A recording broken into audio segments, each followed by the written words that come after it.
आपके वक्त की बेहद शुक्रगुजार हूँ। इससे पहले कि मैं ज़रा पेट्रोल वाले मामले पर आऊँ जो परसों हुआ और फिर उसके बाद कल वज़ीर आज़म साहब आए, 80 रुपये उस पर कम कर दिए, उससे पहले मैं ज़रा ये यूएई का जो 3.5 अरब डॉलर का कर्ज है ये वापस करने का जो फैसला हुआ है, ये कर्ज आगे बढ़ाने की जो कोशिशें थी अब वो मजीद आगे नहीं की जाएंगी बिलाल साहब? देखिए, बिस्मिल्लाहिर्रहमानिर्रहीम जी, बहुत शुक्रिया किरण साहब अपने शो में दावत देने का। किरण साहबा, देखिए, मैं इस हवाले से सिर्फ इतना ही कहना चाहूँगा कि वजारत ख़जाना और हुकूमत पाकिस्तान जितने भी हमारे एक्सटर्नल फ्लोज़ हैं, जो जितने भी हमारे बैरूनी आप कह लें फ़ाइनेंशियल जो हमारे फ्लोज़ होते हैं, उसको मुस्तकिल सतह पर मॉनिटर भी कर रही है, मैनेज भी कर रही है।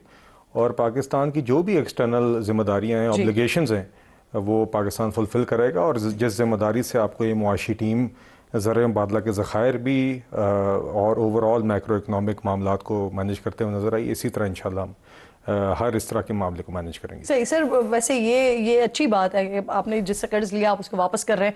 इसमें तो गालिबन कुछ पुराना कर्जा भी है, वो भी वापस कर रहे हैं हम। लेकिन सवाल ये है कि इससे हमारी मईशत पर, रिजर्व्स पर क्या असर पड़ेगा? देखिए, मैंने जैसे कहा ना जी, मैं देखिए ज़र मुबादला के ज़खायर भी आपने 2-2.5 साल से देख रही हैं कि अल्हम्दुलिल्लाह बाकी सारी मुआशी चैलेंजेस को मद्देनज़र रखते हुए, चादर को मद्देनज़र रखते हुए, आपके जो, और चादर से मुराद क्या होता है कि आपके रेवेन्यूज़ और अखराजात का तवाज़ुन, उसके अंदर आपका प्राइमरी बैलेंस है, आपका फिस्कल डेफिसिट है, आपका मतलब कि माली जिसे हम खसारा कहते हैं या माली बैलेंस जो है वो मद्देनज़र रखना होता है। आपने अपने इम्पोर्ट्स, एक्सपोर्ट्स, रेमिटेंसेज हर चीज़ को, और जो आपके बाकी बोरिंग और रीपेमेंट्स होती है उसको मद्देनज़र रखते हुए हमने इन सारी चीज़ों का तवाज़ुन रखते हुए ज़र मुबादला के ज़खायर भी आहिस्ता आहिस्ता मुस्तहकम किए और वो बफर्स भी बनाए और इसका बैनुल-अक़वामी सतह पर एक उस चीज़ को एक्नॉलेज भी किया गया।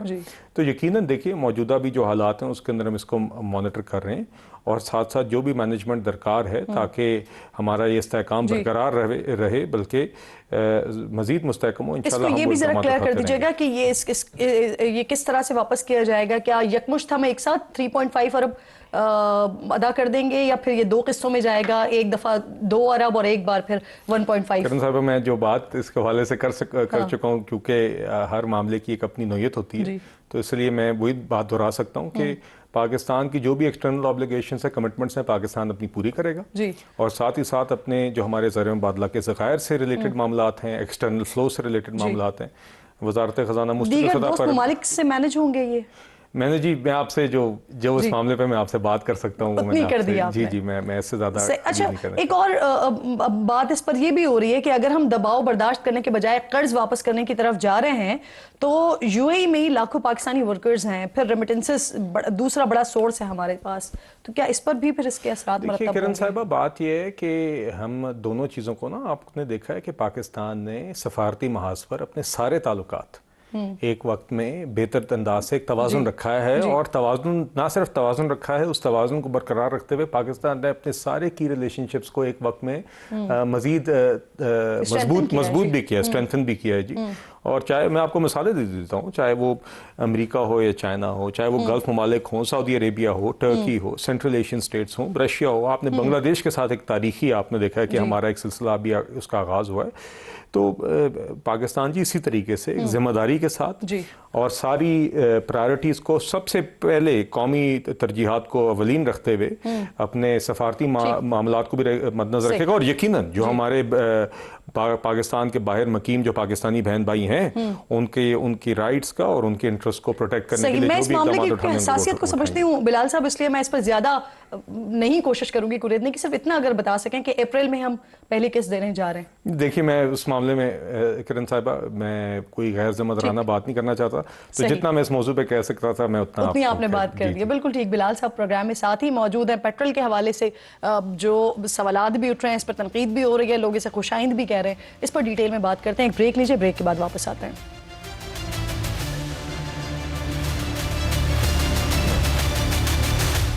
प्रोग्राम में एक बार फिर आपको खुशामदीद कहती हूँ। मेरे साथ वज़ीर मुमलिकत बराए ख़जाना बिलाल अज़हर कियानी साहब साथ मौजूद हैं। इस हिस्से में अब हम वो पेट्रोल के हवाले से बात करेंगे। कल वज़ीर आज़म साहब आए, 80 रुपये पेट्रोल पर उन्होंने लेवी कम करने का ऐलान किया, लेकिन इसके बाद भी जो पेट्रोल पर टैक्सेस हैं और मुख्तलिफ मार्जिन हैं उसकी मद में 126 रुपये फ़ी लीटर वसूल किए जा रहे हैं। 80 रुपये लेवी है, 24 रुपये कस्टम ड्यूटी है, 2.50 ये क्लाइमेट सपोर्ट लेवी भी ली जा रही है इस वक्त पेट्रोल के ऊपर। ये देखिए किरण साहिबा बात यह है कि मुख्तलिफ चीज़ें तो उसका हिस्सा होती हैं, मगर सबसे पहले मैं ज़रा ये चीज़ बड़ी अहम है कि जब से ये जंग शुरू हुई है, पाकिस्तान ने जिस तरह पहले दिन से सबसे पहले तेल की, डीजल की, पेट्रोल की फरामी यकीनी बनाई है, ये मिसाली है। ख़ासतौर में ख़ित्ते में आपने देखा है, हमारे ही इस खित्ते में और ममालिक के अंदर कतारें लगी हैं, लॉ एंड ऑर्डर सिचुएशन हुई है जहाँ पे किल्लत हुई है इन अशिया की, और पाकिस्तान ने अल्हम्दुलिल्लाह रोज़ाना की बुनियाद पर मॉनिटर करके एक तो फरामी यकीनी बनाई। उसके बाद पाकिस्तान ने पिछले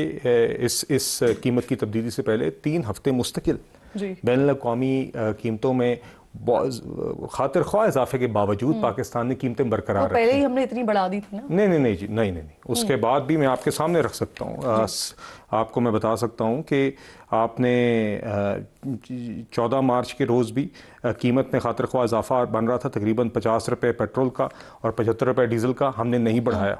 उसके बाद उसके अगले हफ्ते 78 रुपये पेट्रोल का इजाफा बन रहा था, 176 रुपये डीजल का बन रहा था, हमने नहीं बढ़ाया। उसके अगले हफ्ते 96 रुपये, ये 28 मार्च का मैं जिक्र कर रहा हूँ, 96 रुपये पेट्रोल का बढ़ा था, 204 रुपये डीजल का बढ़ा था, हमने नहीं बढ़ाया। और ये ना बढ़ाने के लिए हुकूमत ने अपने वसाइल के अंदर ही 129 अरब रुपए बिल्कुल मेरे इल्म है, वज़ीर आज़म साहब के पास तजावीज़ आ रही थी। चूंकि आपने बात की, मैं इसलिए ये वजाहत करना चाह रहा था।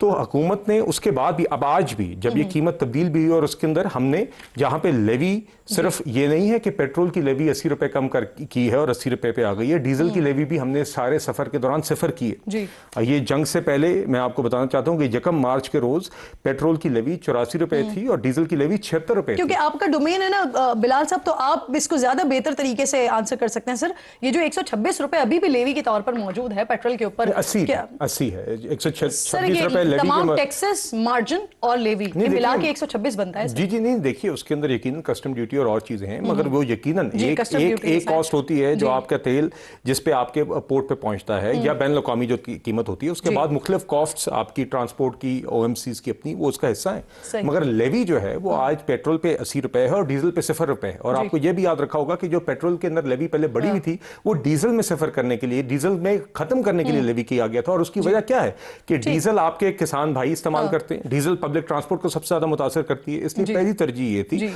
कि उसको डीजल को सफर किया जाए। आज भी पेट्रोल की लेवी कम करने के अलावा मोटर बाइक के इस्तेमाल करने वालों के लिए अलग सब्सिडी है जो सूबों के हवाले से, नहीं, ये अहम हिस्सा है, ये जुमला नामुकम्मल है, ये इस तरह नहीं होता। अगर आप सिर्फ इसकी बात करेंगी तो हुकूमत ने 3 हफ्ते पेट्रोल की कीमत रोकी भी, कल वजीर आजम ने 80 रुपए लेवी की कीमत कम भी की, और साथ ही साथ सूबों के ताउन के साथ मोटरसाइकिलिस्ट के लिए 100 रुपए फी लीटर अब सब्सिडी भी, उसकी रजिस्ट्रेशन का सिलसिला शुरू हो गया, उनको दी जाएगी। साथ ही साथ गुड्स के ट्रांसपोर्टर्स और शहरों के दरमियान ट्रांसपोर्ट और रेलवेज की भी को भी मुख्तलिफ सब्सिडी पैकेज दिए जा रहे हैं, ताकि आपके जो सबसे मुतवस्सित तबकात हैं, बहन भाई हैं, जो कम से कम मुतासिर। बिल्कुल ठीक। सर, मुझे ये फरमाइए, बिलावल साहब ने अभी स्टेटमेंट दिया, वो ये कह रहे हैं कि अगर हुकूमत वक्त से पहले आना चाहती है तो हम साथ देंगे हुकूमत का।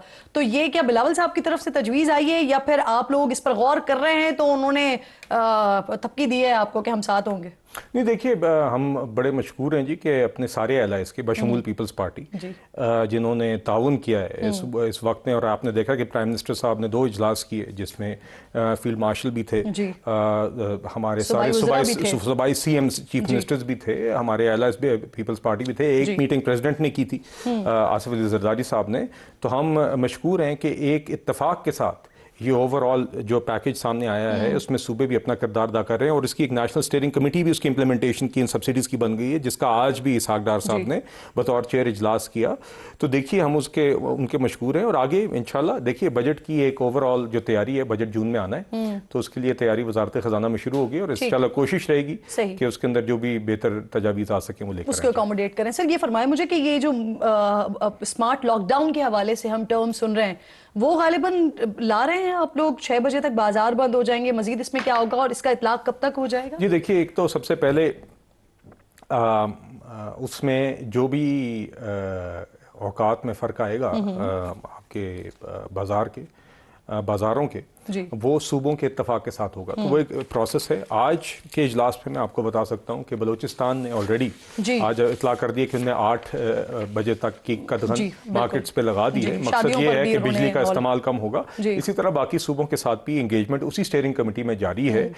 उसको मद्देनजर रखते हुए जो फैसले प्राइम मिनिस्टर साहब के इजलास में हुए, तो इंशाल्लाह सब सूबों के साथ कंसेंसस के साथ जो भी कंजर्वेशन हो सकती है मार्केट्स के आवर्स को कम करके इंशाल्लाह वो कोशिश जारी रहेगी। सही, एक और भी बात हम सुन रहे थे और सोशल मीडिया सार्फिन और खास तौर पर जो अर्निंग करते हैं वो बड़े परेशान हैं इस बात पर कि गालिबन कुछ टैक्स लगाने जा रही है हुकूमत। तो अगर इसको आप सादा और आसान लफ्जों में बता सकें कि क्या अगर 1000 व्यूज हैं इस पर कुछ टैक्स मुख्तस किया जाएगा, क्या किया जाएगा? देखिए जी, जो भी चेंजेस होंगी वो बजट के दौरान तजावीज़ आपके सामने आएंगी।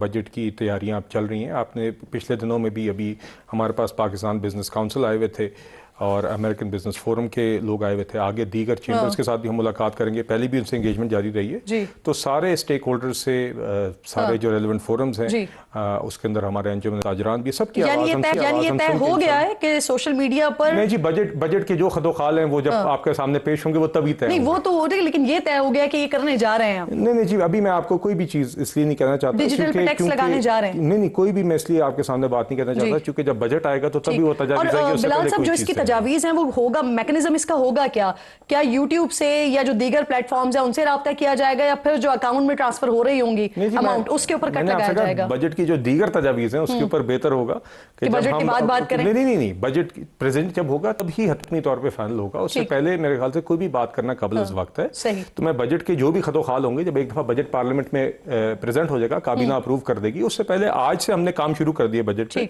मगर जो भी उसके खदोखाल होंगे हम उस टाइम पे आपके सामने पेश करेंगे, आपके शो में भी हाजिर होंगे और उसके जो भी तफसीलात पे आपके सवालात होंगे। सोशल मीडिया इन्फ्लुएंसर्स हैं वो मखमसे का शिकार ही रहे कि अवाम के ऊपर ये टैक्स लगने जा रहा है।